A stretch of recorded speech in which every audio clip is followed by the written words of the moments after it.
I am not going to be long. I'm going to give you 4 words. This morning on my briefing, my special counsel, Lisa Zomberg, said something that I want us all to acknowledge. We've been through some tough time, New Yorkers. We are tough people. We saw the center of our trade collapse.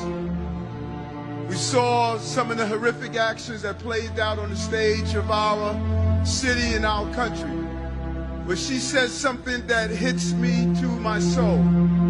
She stated to our team, we are not all right. We are not all right when we see young girls pulled from their home and dragged through the streets.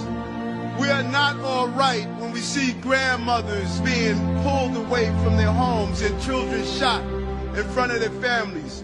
We are not all right when right here in the city of New York you have those who celebrate at the same time when the devastation is taking place in our city. We are not all right when Hamas believes that they are fighting on behalf of something in their destructive, despicable action that carried out. We are not all right when we still have hostages who have not come home to their family. We are not all right. And we're not going to say we have a stiff upper lip and act like everything is fine. Everything is not fine. Israel has a right to defend himself, and that's the right that we know. Your fight is our fight. Your fight is our fight. Right here in New York, we have the largest Jewish population outside of Israel. This is the place that our voices must raise and cascade throughout the entire country. We will not be all right until every person responsible for this act is held accountable. We don't have to pretend.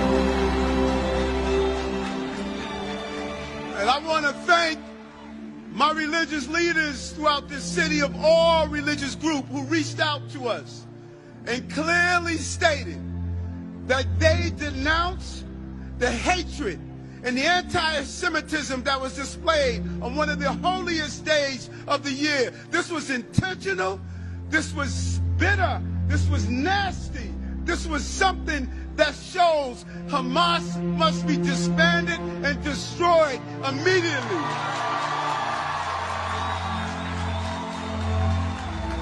And so I say to you, I'm not here because I'm your mayor. I've been in Israel as a state senator. I protected the community of this city in general, but specifically the Jewish community as a police officer. I stood with you as borough president. And now I'm here today to say not only am I the chief executive of this city, but I'm your brother. I'm your brother. Your fight is my fight. That swastika not only displays the pain of anti-Semitism, it displays the pain of racism among African Americans. You marched with us with Dr. King. You stood with us with all the fights we have. And I'm saying we're going to stand with you and stay united together. And we don't have to be all right. We should be angry at what we saw. Thank you, Israel.